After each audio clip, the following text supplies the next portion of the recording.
rutina porque la siguiente charla va de estadística bayesiana para predecir el Alzheimer. No sé vosotras y vosotros, pero yo me quedé con casos positivos partido casos totales. ¿Vale? Así que seguro que voy a aprender un montón en esta charla. La va a dar Ana Belforte. Ella es licenciada en Matemáticas y Estadística. También es doctora en Matemáticas y actualmente es docente e investigadora en el Departamento de Estadística e Investigación Operativa. Es una divulgadora nata, yo creo, porque es editora de la revista de divulgación estadística BIO, es presidenta de la Sociedad Española de Bioestadística y es conocida como bayesana. Participa en varios programas de radio, como Raíz 5 en Radio 5 o en Próxima Parada en Apunt. Así que muchas gracias, Ana. Gracias.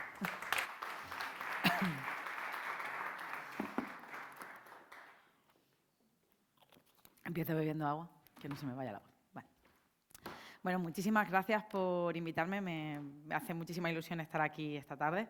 Vengo de Granada, del Congreso de la Sociedad Española de Estadística e Investigación Operativa. Así es que si veis que me duermo a mitad de las charlas es porque ha sido un día muy largo, ¿vale? No, espero que no. Bueno, dejadme que os hable un poco de una investigación que hemos empezado a realizar hace relativamente poco. No es una cosa que haya hecho yo sola, entonces dejadme que os presente un poco también al equipo.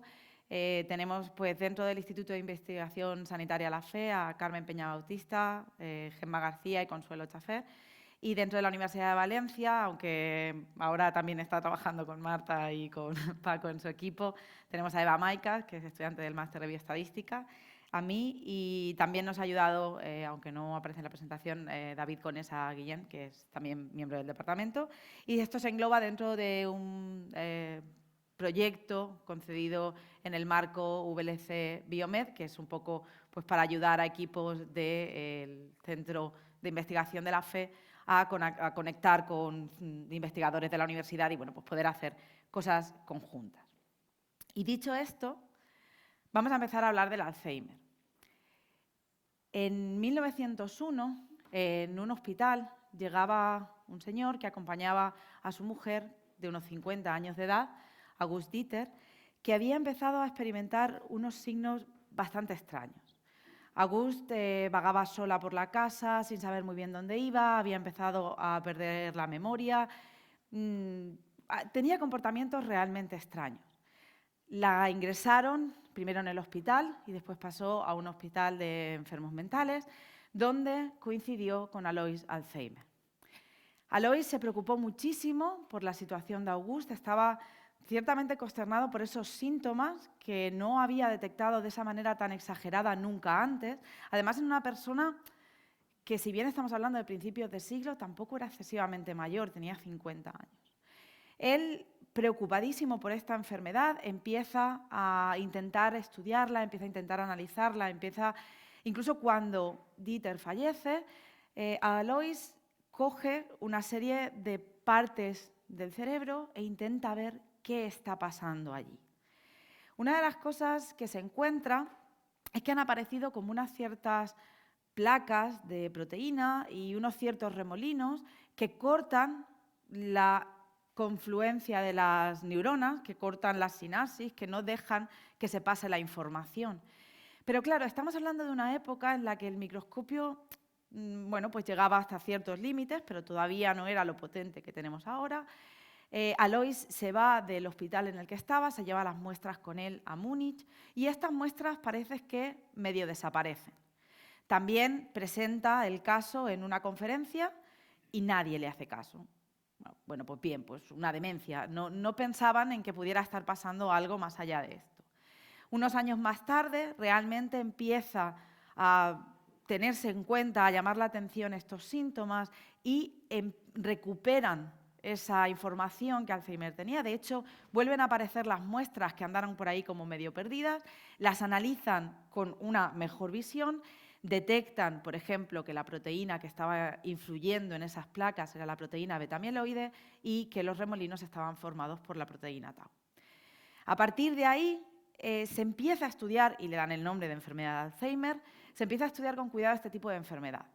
August Dieter tenía una versión muy particular de esa enfermedad que era un Alzheimer temprano, un Alzheimer que está totalmente asociado a la genética y que normalmente se transmite de padres a hijos o en la familia y que hace que el Alzheimer aparezca de manera muy temprana, en algunos casos muy, muy temprana. Sin embargo, el Alzheimer empezó a aparecer como una enfermedad que no solo aparecía de esa forma, sino que aparecía en personas y a medida que íbamos ganando en esperanza de vida, pues íbamos viendo cada vez más casos de esta enfermedad. Y una de las cuestiones que tiene el Alzheimer y que es muy importante es que para que se lleguen a formar esas placas en el cerebro y se llegue al momento en el que se pierden las conexiones neuronales, ha tenido que pasar toda una fase donde no se detecta la enfermedad, donde no hay síntomas. Y ahí es donde realmente tendríamos que actuar. Ahí es donde realmente está el tiempo que le podemos ganar a la enfermedad y que podemos hacer que pues sea tratable, o por lo menos eso es lo que se está intentando.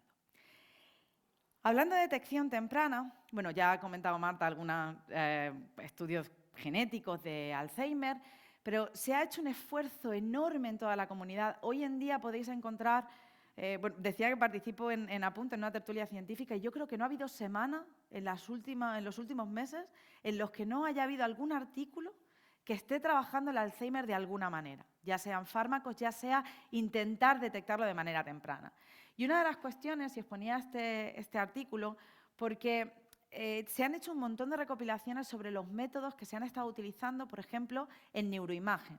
Distintos tipos de neuroimagen que permiten ver si hay algún patrón, si dentro de los datos de esa neuroimagen podemos ver algún indicio de que vaya a acabar pues habiendo un Alzheimer. Pero claro, solo con la neuroimagen, pues a lo mejor nos quedamos un poco cortos, a lo mejor llegamos tarde. Entonces, bueno, pues a esto se le han ido uniendo cantidad de análisis genético que permiten detectar la enfermedad.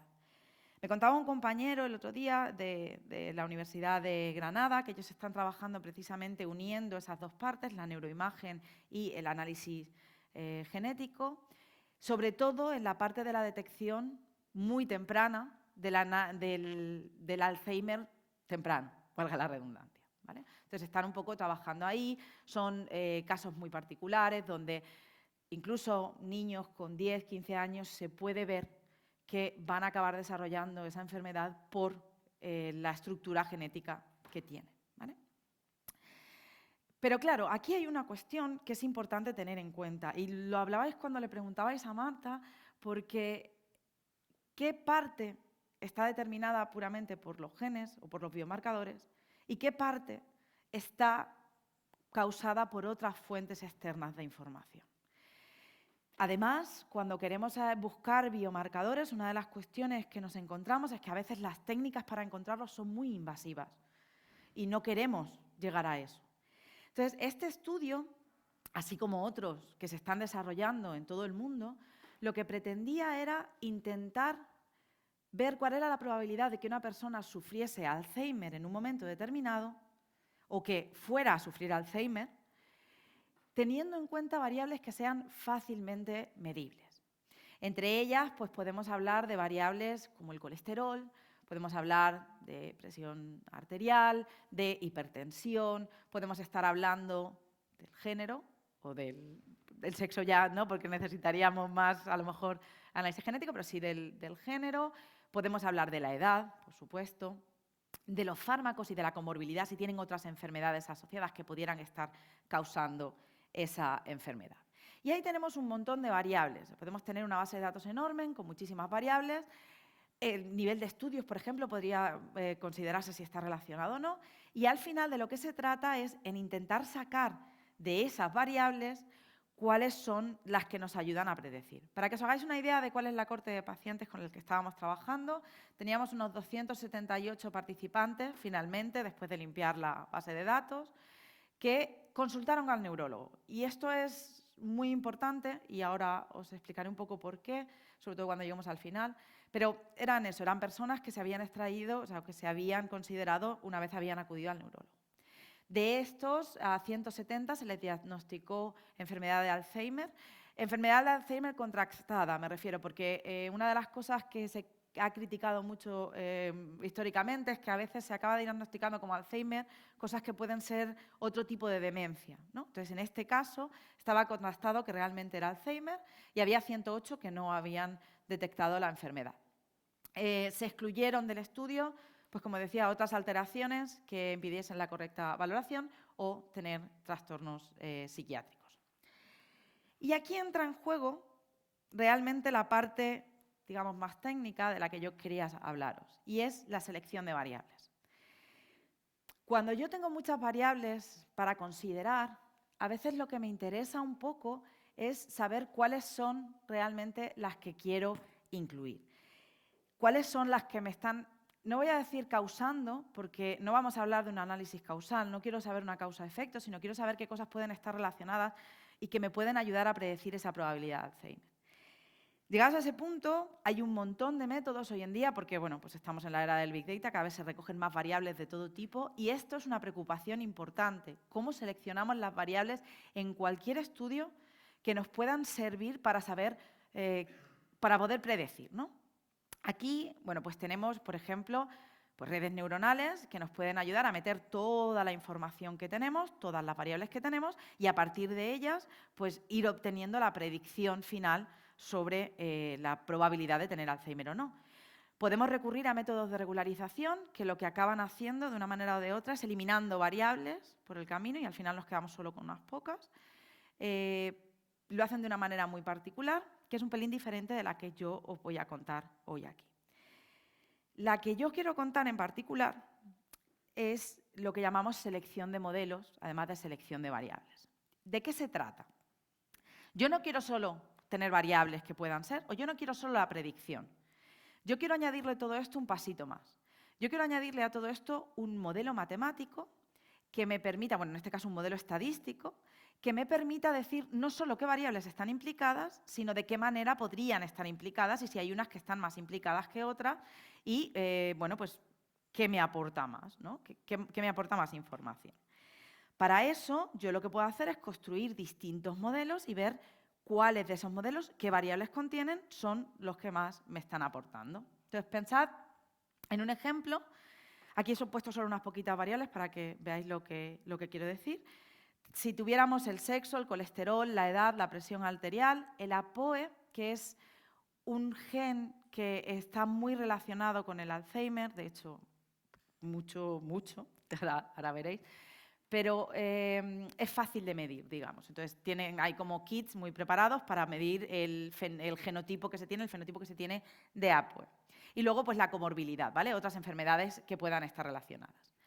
Cuando hablamos de modelo, lo que estamos hablando en este caso concreto es de lo que en estadística llamamos una regresión logística, que la regresión logística lo que nos permite es pasar de variables que pueden ser de muchos tipos, variables que sean de tipo continuo, como podría ser la edad, variables que sean del tipo categórico, como podría ser el sexo o el género, pues de eso vamos a acabar pasando a dar una probabilidad. Eso es una regresión logística, ¿vale? Entonces, eso básicamente es el modelo que tenemos. Bien, pero claro, yo tengo estas variables, podría ser que el mejor modelo fuera el que solo contiene la variable sexo. O podría ser que el mejor modelo sea el que solo contiene la variable edad, o el que solo contiene la variable colesterol, o podemos ir haciendo modelos más complicados. A lo mejor el mejor modelo es el que contiene el sexo, el colesterol y la edad. O el sexo, el colesterol, el APOE y la comorbilidad. Y así, infinitamente, bueno, no infinito, pero bastante cerca, ¿no? Además, si tenemos muchas variables, esto se va complicando bastante, ¿no? Porque podemos hacer todas esas combinaciones. La cuestión es que ahora el problema de selección de variables es en realidad un problema de selección del modelo. Es un problema de selección de cuáles variables introduzco en la regresión logística para que sea la probabilidad más adecuada, más justita, ¿no? ¿Cómo lo hacemos? Y aquí es donde voy a hablar del teorema de Bayes, que antes, como ha dicho, casos totales parecidos a casos posibles, pues un poco vamos por ahí. El teorema de Bayes, dejadme que os lo presente rápidamente y dejadme que os dé una pincelada de su historia, porque creo que hace muy relevante qué es lo que vamos a ver. Tomás Bayes era un reverendo presbiteriano que vivió en una época donde, Bueno, pues la religión, pues había quien la empezaba a poner en duda y estas cosas. Estaba Hume, que hizo un tratado sobre la importancia de la religión y de cómo estaba afectando a la sociedad y demás. Y Bayes era un señor que era un reverendo, pero era muy científico. Y él estaba intentando buscar las bases de la religión en la ciencia, igual que hizo Newton también, porque Newton al final lo que estaba buscando era eso. Entonces, se sospecha que este teorema lo diseñó para intentar entender cuál era la probabilidad de que Dios existiese. ¿Vale? Él lo que quería era, cuando vais pone causa, cuando veis causa, ¿vale? La probabilidad de la causa era que Dios fuera la causa de las cosas, y lo que quería saber era, a vista de lo que estaba observando, a vista de lo que había alrededor, cuál era la probabilidad de que Dios fuese la causa. Ahora, ¿qué pasa? Que si veis en ese teorema, y ahora entraremos en más detalle, ahí hay una parte que pone probabilidad de la causa, sin datos, sin observación. Eso es lo que ahora veréis que se llama probabilidad a priori. Y, bueno, pues, ¿cuál era la probabilidad a priori de que existiese Dios? Pues era una cosa que era muy difícil de establecer. Y Bayes se sospecha, como os decía, que dejó de desarrollar este tipo de teorías porque no tenía forma de establecer aquello. Luego, además, bueno, vinieron muchas cosas. Laplace estuvo trabajando independientemente en este mismo teorema y llegó a las mismas conclusiones, él intentando probar todas las leyes de Newton, ¿vale? Venía desde otro mundo, pero todo muy relacionado.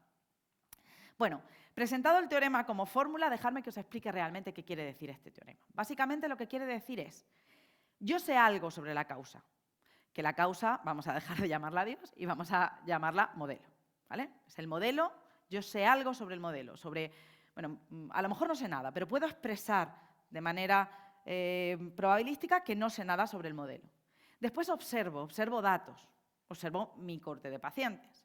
Y a partir de ahí sé algo más sobre la causa. De aquí, volviendo al teorema y poniéndole un poco nombre a cada una de las cosas, la probabilidad de la causa es lo que yo sé antes de empezar y es a lo que llamamos distribución a priori. Después tengo lo que observo, que lo vamos a llamar verosimilitud. Esto es simplemente que yo cojo mis datos, sabiendo que lo que tengo es un modelo concreto, que es esa regresión logística con una serie de variables, y lo que veo es cuánta información me aportan los datos sobre ese modelo. Básicamente lo que estoy diciendo es cómo de verosímil es mi modelo vistos estos datos, ¿vale? Es una medida matemática. Y después, por último, pues tenemos ahí ahora sé algo más sobre la causa, que es esa probabilidad que llamamos probabilidad a posteriori, ¿vale? Y lo que vamos a hacer es jugar con esto todo el tiempo, ¿vale? Volvemos a nuestros modelos, le vamos a poner un nombre a cada uno de ellos. Pues, por ejemplo, el modelo que solo tenía el sexo lo vamos a llamar M1, a edad M2, colesterol M3, M4, M5. Y al final, el número de modelos que podemos llegar a tener, en este caso en el que teníamos 6 variables, es 2 elevado a 6. Si tuviéramos 10 variables, sería 2 elevado a 10 y así sucesivamente, ¿vale? Bueno, pues entonces lo que hacemos es para cada uno de esos modelos, utilizando esta fórmula, podemos llegar a la probabilidad del modelo dados los datos.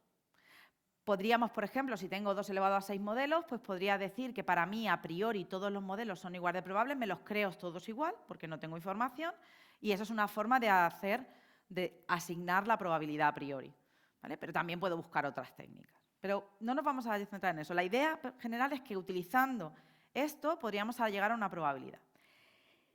¿Por qué en bayesiano? ¿Vale? ¿Por qué utilizamos este teorema? ¿Por qué todo este aparataje matemático y demás? Cuando yo tengo muchos modelos, si yo quiero hacer esto con, por ejemplo, estadística frecuentista, que es otra visión de la estadística, lo que me acaba sucediendo es que las técnicas que hay diseñadas están pensadas principalmente para contrastar 2 hipótesis. Y aquí hemos dicho que yo tengo 2 elevado a 6 hipótesis. Entonces, esta es una manera mucho más natural para poder llegar a dar la probabilidad de todos los modelos que yo tengo incluidos. Bien, además tiene una ventaja extra, que es la que también hemos utilizado. Esta ventaja extra es la siguiente. Imaginaros que yo tengo un modelo, el M2, el de la edad, que funciona bastante bien y tiene buena probabilidad a posteriori, ¿vale? Es decir, es un modelo bastante probable que sea el modelo correcto. Y luego tengo el modelo edad, presión arterial y APOE, que también parece que tiene buenas propiedades y que tiene buena probabilidad. ¿Qué hago? Cojo uno y me pierdo lo que me dice el otro. Pues lo que podemos hacer con esta técnica es juntar las dos. Cada uno de ellos lo multiplico por su probabilidad a posteriori y los combino, hago como si dijéramos una suma ponderada de los dos y entonces tengo una nueva probabilidad. Y eso me permite pues, tener todavía mejor información, porque al final no perdamos de vista que lo que estamos intentando hacer todo el tiempo es la probabilidad de sufrir Alzheimer. Vale, entonces esta era un poco la idea. Desarrollamos todo el aparataje matemático, vimos qué variables podrían ser. Al final no nos quedamos estrictamente con un conjunto de variables, sino que lo que acabamos haciendo es hacer esta suma ponderada para ver, podíamos ir a cada uno de los modelos y ver qué estaba pasando, pero además pues, teníamos esta aproximación más robusta. Pero si nosotros queremos llegar finalmente a quien tiene que ver al paciente y el que tiene que detectar cuál es la probabilidad de Alzheimer, necesitábamos algo práctico. Yo no puedo llegar con el teorema de Bayes al neurólogo, a la neuróloga y decirle, no, aplique esto, que verás que bien le sale la probabilidad de que tenga Alzheimer. No. Entonces, lo que vamos a hacer, lo que hicimos, fue hacer una aplicación en Shiny, donde lo que básicamente hacemos es dejar cuáles son todas las variables que hemos estado considerando. Veo que por aquí también hacéis Shiny. Es que es fácil y está bien. Es muy resultón. Y además tú puedes llegar a la consulta, ponerle al neurólogo esto o a la neuróloga y decirle, mira, relléname estos datos sobre tu paciente y yo te acabo dando el resultado de la predicción. Y en el resultado de la predicción, si lo veis allá arriba, aparece, dice, la probabilidad de que el paciente padezca Alzheimer es del 17,1. Estamos hablando de un paciente que sería mujer, tendría, no padece diabetes, en este caso habíamos considerado también la diabetes, la edad estaba en 52, no había consumido alcohol, bueno, etcétera, etcétera, ¿vale? Y como veis aquí está el APOE, que era el genotipo relacionado con el gen que os comentaba, era E3E2, y la probabilidad de sufrir Alzheimer era de 17,1. Y no solo le decíamos eso, sino le decíamos, bueno, vamos a poner un umbral, porque claro, dar una probabilidad, esto es una cosa que yo me he peleado mucho con los médicos también, porque es, te doy una probabilidad de que tenga Alzheimer. Ya, pero la probabilidad es mucha o poco. Dime sí o no. Vale, pues lo que hicimos fue establecer un umbral. El umbral lo establecemos intentando controlar falsos positivos y falsos negativos. Sobre todo, favorecíamos que hubiera muchos falsos positivos, preferiríamos que hubiera muchos falsos positivos, que te dijeran que si tienes Alzheimer, te hicieran otra prueba y luego fuera que no. Lo favorecíamos frente al contrario, ¿no? Que te dijeran que no y luego fuera que sí. Entonces, para eso explicitamos un umbral en el 30%, o sea, si la probabilidad era superior al 30%, entonces pedíamos que hicieran otras pruebas, si era inferior, pues no, ¿vale? Y bueno, pues eso es un poco. Además, como teníamos los modelos por ahí, la regresión logística, podíamos hacer una pequeña predicción a futuro y ver cuando tuviera más edad cómo se iba a comportar su probabilidad de Alzheimer, si tuviera las mismas condiciones, es decir, si todo continúa igual y solo consideramos que pueda cambiar la edad, pues cómo iba a evolucionar esa edad, ¿vale? Entonces, bueno, pues mostrábamos esto que pues, podía tener ese interés para decirle, bueno, pues vuelva a la consulta dentro de 2 años porque creemos que podría estar más cerca de esa probabilidad. Concluyendo un poco, lo que vimos, por concretar en algunas variables, porque si no parece que os estoy mintiendo, que yo hablaba de selección de variables y no he seleccionado variables. Algunas de las cosas que vimos es que el genotipo, la edad y la presión arterial eran algunas de las que más relacionadas estaban, más papel jugaban en esa predicción. Con el umbral de probabilidad, como os decía, la sensibilidad, que es la cantidad de veces que vamos a acertar, digamos, estaba en un 95%, y la especificidad, que era el número de falsos positivos, de falsos negativos, estaba en un 32%, ¿vale? Que era pues, un poco ese juego de intentar que casi siempre nos equivoquemos cuando decimos que sí, más que cuando decimos que no, ¿vale? Bueno, pues como decía, la aplicación nos permite hacer un cribado, intentar pues, buscar otras pruebas después que puedan ayudarnos un poco más. Pero claro, también no voy a ser es todo guay, ¿no? Hay muchas limitaciones en ese estudio y creo que son importantes también conocerlas para entender un poco cómo funciona pues, al final la ciencia de datos en estas cosas. Una de las cuestiones es que el alcance que tienen estos resultados y por lo que todavía estamos trabajando en esta aplicación y estamos dándole vueltas, es que los resultados tienen un alcance limitado porque se han recogido, como dije al principio, en la consulta del neurólogo. Cuando alguien acude a la consulta del neurólogo, tiene algún indicio de que algo no va bien. Entonces, por ejemplo, una de las cosas que nos pasaba es que la APOE tiene mucha importancia, pero no solo es que tenga mucha importancia, es que si tienes APOE 4, no hay nada que hacer. La probabilidad de que tengas Alzheimer, da igual la edad, da igual el sexo, da igual todo, es 1. ¿Por qué? Porque en esas circunstancias concretas, todas las personas que llegaban con ese APOE ya habían desarrollado síntomas y ya estaban en esa situación, ¿vale? Estos son sesgos que nos encontramos muy a menudo cuando trabajamos con datos, y si trabajáis con datos lo sabéis, y es importante también tenerlos en cuenta y no tener miedo de decir, oye, mira, es que no, aquí no me va a funcionar. Lo que necesito son pacientes sanos que puedan tener incluso ese APOE también, ese genotipo, y que me puedan decir pues, cuál es realmente la prevalencia de la enfermedad en esos pacientes. Luego, además, el modelo de la regresión logística estaba muy bien para estos primeros datos, pero creemos que va a ser más útil si en lugar de utilizar una regresión logística, utilizamos lo que se llaman modelos de supervivencia. Los modelos de supervivencia no te dicen cuál es la probabilidad en este instante de que tengas la enfermedad, sino que te van a decir cuál es la probabilidad de que desarrolles la enfermedad en 5, 10 años.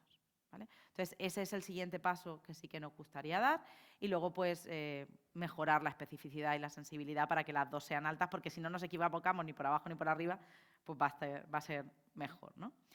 Entonces, pues eso es lo que yo quería contaros y muchísimas gracias.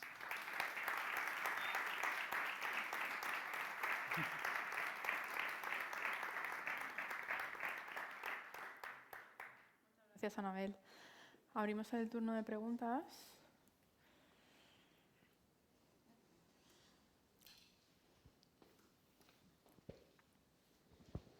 Bueno, muchas gracias por la presentación, muy interesante. Yo tenía una pregunta porque, o sea, yo también personalmente trabajo en el mundo de la medicina, ¿vale? Y algo que nos pasa, ¿no?, cuando vamos a un médico y les enseñamos estos modelos es el tema de, vale, ¿cómo me puedo creer yo esto?, ¿no? El tema de la explicabilidad, de fiabilidad, ¿no?, del modelo, un poco qué experiencia no tenéis, por ejemplo, con los neurólogos en este sentido de, oye, pero yo necesito que me expliques, ¿no?, por qué llegas a estas conclusiones y todo eso. Claro, tienes toda la razón del mundo. De hecho, yo creo que los programas estos VLC Biomed un poco lo que buscan es hacer esa conexión, ¿no? Nos ha costado simplemente sentarnos a dialogar y a intentar explicar qué es lo que estamos haciendo. Por ejemplo, cuando me senté con el equipo a decirle, no, queremos un modelo, vamos a cambiar un modelo de supervivencia, cuesta mucho hacer entender cuál es la diferencia entre una regresión logística que te da una probabilidad y un modelo de supervivencia que te da una probabilidad. Creo que la cuestión está en la cultura estadística que tenemos todos y todas, porque a veces no se trata de explicar el modelo, ya no se trata tanto de ir al detalle de cómo funciona el modelo, sino de poder entender qué es la variabilidad, de poder entender qué son los parámetros que puede haber en ese modelo, ese tipo de cuestiones que yo creo que si no estudias una carrera como estadística o matemáticas o ciencia de datos o alguna cosa así, es como que no lo llegas a ver. Bueno, en matemáticas, si no haces cosas después, a veces tampoco lo terminas de ver, ¿no? Entonces, creo que hace falta muchísimo trabajo en eso todavía. Nuestra experiencia, en particular, con el equipo con el que hemos estado trabajando ha sido buena, pero ha sido de sentarnos, de trabajarlo, de explicar, de mucha pedagogía por las dos partes, porque a nosotros también nos han costado entender muchas cosas, que yo creo que aquí o sea, lo de la multidisciplinariedad tiene que estar. Yo no podría haber hecho esto si no hubiera tenido a la persona delante que me hubiera dicho por qué cuando de repente poníamos APOE 4 nos salía una probabilidad de 1 y decíamos, es que ya la hemos liado, o algo hemos hecho mal. Entonces, creo que es por las dos partes, pero sentándose y dialogando, creo que se puede llegar. Ahora, lo insisto, hace falta cultura estadística desde el principio, para que una persona no llegue y te diga, a mí dime que sí o que no. No. Necesitamos que entiendan que es una probabilidad. Eso es lo que más me cuesta. ¿Cuándo corto? ¿Cuándo es que sí?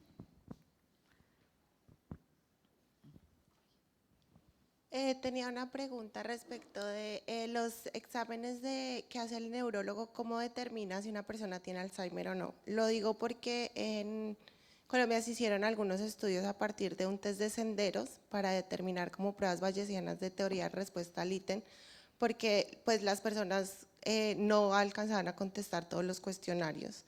Entonces, ¿cómo se determina en este caso si la persona tiene Alzheimer o no? ¿Cómo lo determinan?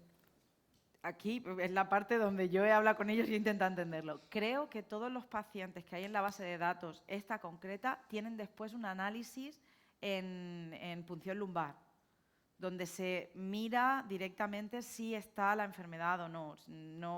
No es una cuestión de cuestionarios o de otro tipo de cosas. Es una cuestión fisiológica, por lo que yo he podido entender. Vale, gracias. Vale.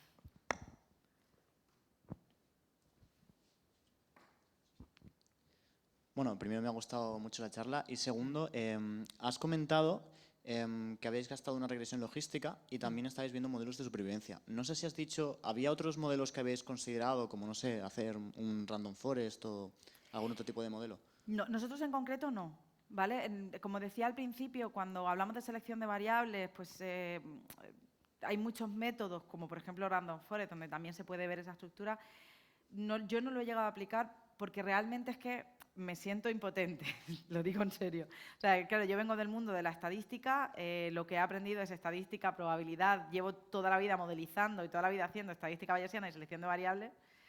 Entonces, quiero entrar, pero no he entrado en ese tipo de modelos. Entonces, de momento, en este estudio en concreto, no. Me consta que hay otros estudios donde sí se está utilizando. No te preocupes, saber de todo es imposible. No, pero sí que es una cosa que creo que es muy interesante. Yo siempre critico mucho que a veces con esto de la ciencia de datos hay ciertas cosas en las que se vende un poco de humo y se pone como como inteligencia artificial cosas que son estadística básica. Pero no sé si compartiréis conmigo, lo siento, igual me he metido en un marrón. Pero sí que creo que la convergencia entre las dos cosas y el aplicar las técnicas de los dos lados nos va a salvar. O sea, creo que es lo que hay que hacer. Entonces, bueno, pues un día o cogeré a alguien que aprenda por mí y que me eche una mano, o aprenderé. Pero sí. ¿Preguntas? Pregunta. Aquí tenemos. No, sí, que si has visto, por favor. Sí. Bueno, primero muchas gracias por la charla, está súper interesante y quería preguntarte, además de desarrollar estos modelos de supervivencia que queréis hacer, ¿en la colaboración vais a intentar conseguir más datos? Sí, se me olvidó decirlo, gracias. Sí, de hecho, una de las cuestiones que estamos valorando y hemos pedido ahora a proyecto, a ver si tenemos suerte, es buscar un grupo control, sobre todo. ¿Vale? Porque, pero además lo he dicho, el APOE queremos encontrarlo en personas que no vengan al neurólogo. Una de las cosas que, por ejemplo, habíamos valorado era poder medir a la persona que acompaña. Si la persona que acompaña a la persona que tiene Alzheimer es una persona sana que no tiene ningún síntoma, pues poder medirla también para poder pues tener ese grupo control de alguna manera. Si no, pues ir a centros de salud donde haya análisis similares y ver si se puede controlar el consentimiento. Pero sí, además es fundamental. Es que cuando ellas me dijeron, es que esto, claro, estos datos, que me lo dijeron después, estos datos están sesgados. Y dije, ahora. Pero sí, creo que... Bueno, de hecho, aquí lanzo otra pullita, es que cuando se van a hacer estudios de este tipo, creo que se debería contar con el analista de datos o con el estadístico desde el inicio. Si llegamos con una base de datos cerrada, bueno, pues ya sabéis lo que pasa, ¿no? O sea, al final no necesitamos un diseño de experimento que valga y en ese sentido es lo que estamos intentando hacer ahora. Gracias. Sí, yo me cuelo por aquí. Tenía una preguntilla. En la selección de los modelos que explicabas, ¿se tiene en cuenta los diferentes grupos poblacionales? Por ejemplo, sé que una de las variables de entrada es sexo, pero aunque sea una variable de entrada, hay veces que el modelo tiende a funcionar mejor para un sexo que para otro, en el nivel, por ejemplo, de los falsos negativos. Entonces, ¿esto cómo lo valoráis? Con interacciones, normalmente. Lo que se suele hacer cuando hay un modelo que al final funciona diferente, porque, por ejemplo, el modelo al final tiene un parámetro que está regulando cómo se relaciona la probabilidad de Alzheimer con la edad. Y a lo mejor la pendiente de la edad, es decir, cómo funciona la edad en hombres y cómo funciona en mujeres es distinto. Entonces, en ese caso, lo que hemos considerado es hacer interacciones. En este caso, las interacciones la mayoría de las veces no tenían mucha relevancia, no aparecían con mucha relevancia. pero sí que se ha considerado, se ha intentado ver si había esas relaciones entre ellas. Gracias. Por aquí otra preguntilla. Sí, sí, sí. Espera, Espera, creo un que te segundito, trae un el micro. segundito. Sí, muchas gracias, Anabel. La charla ha estado estupenda. Y es que en relación con lo que comentabais de ampliar los datos para que el estudio fuera más potente, te quería preguntar, ¿ha sido posible valorar si es posible utilizar datos de otros centros que estén abiertos, que no siempre es fácil, porque quizás a lo mejor igual pues se podrían utilizar esos datos a veces trabajan los grupos en red, o no sé si es imposible, o bien es que los datos son muy específicos y no hay otra serie parecida con la que podáis combinar toda la información. Pero no, además la pregunta es buenísima y tengo un mensaje en el WhatsApp esperándome para mirar una base de datos, porque a raíz de publicar la charla de aquí, tengo una compañera que trabaja en el IE Global en Barcelona y me contactó y me dijo, eso quiero que me lo cuentes porque nosotros estamos haciendo lo mismo y tal. Y entonces le estuve explicando cuál era la casuística y un poco lo que os he contado, y entonces me recomendó un grupo, además hay un repositorio de datos abiertos de Alzheimer donde se pueden encontrar datos. Entonces sí, puede ser una forma. A ver, lo de coger datos, grupo control, que sean cercanos, que además sean de la misma zona, de las mismas consultas, pues puede tener ese aliciente de son personas que están bajo las mismas condiciones socioeconómicas, pero desde luego y creo que además se debe hacer más cada vez. Somos muchos grupos trabajando en Alzheimer y cada vez hay más estudios. Entonces, compartir datos y si están en abierto, sin duda. Gracias. Hola, ¿la finalidad de la aplicación Shiny es que la utilicen los médicos? Sí, sí, en este caso sí. De hecho, desde el primer momento cuando se empezó a pensar en el trabajo, se pensó en que se pudiera utilizar en asistencia primaria. Pero lo que pasa es que cuando encontramos con esto, dijimos, bueno, de momento si quieres se la podemos llevar a los neurólogos, pero no podemos llevársela a la atención primaria porque no está preparada para eso. Pero sí, el objetivo último de esto es poder ponerla en la consulta. ¿Y se quejaban de algo o todo bien? No hemos llegado a la fase de implementación, estamos ahí, estamos terminando. De hecho, añadimos unos pocos datos al final, se limpió un poco más la base de datos, ellas nos proporcionaron algún otro dato a última hora. Entonces, estamos relimpiando los modelos y estamos volviendo a lanzarlo todo para republicarla con esos valores.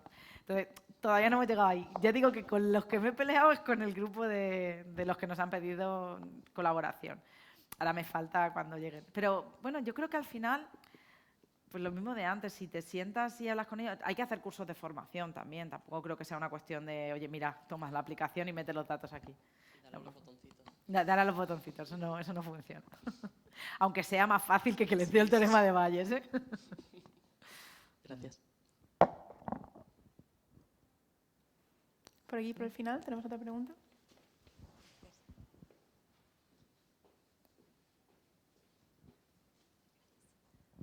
Bueno, gracias.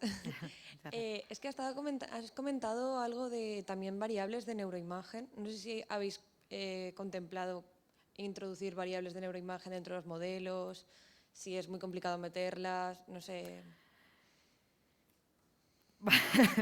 Nosotros en particular no, porque como os decía, la idea era hacer algo lo más económico, o sea, tener una herramienta que permita con los datos más básicos y más económicos y menos invasivos posibles poder dar una probabilidad de Alzheimer. Entonces, nosotros no lo contemplábamos como tal. Si me preguntas por la posibilidad de meter datos de neuroimagen, esto es como todo. Es la gran pelea que tenemos en las grandes bases de datos. Podría meter datos de neuroimagen, podría meter datos de genes, pero conforme yo meta variables, si yo tengo 278 pacientes y meto 500 o 5.000 variables, pues tengo problemas. Estamos trabajando en ello desde un punto de vista teórico, al margen. No con este problema, porque en realidad ahí hemos empezado a trabajar por el tema de la mejora genética de plantas, donde al final lo que tú analizas es qué genes son los que protegen a una planta de una determinada enfermedad, de una determinada plaga, o que le ayudan a crecer más, ese tipo de cosas, y ahí tenemos esa situación. Y no queríamos hacer test múltiples, sino que lo que queríamos era utilizar selección de modelos. Entonces ahí lo que estamos intentando es ver, igual con técnica bayesiana, intentando ver cómo podemos adecuar la metodología para llegar a hacer esto. Entonces, la respuesta sería sí, pero no lo estamos haciendo. Genial, gracias.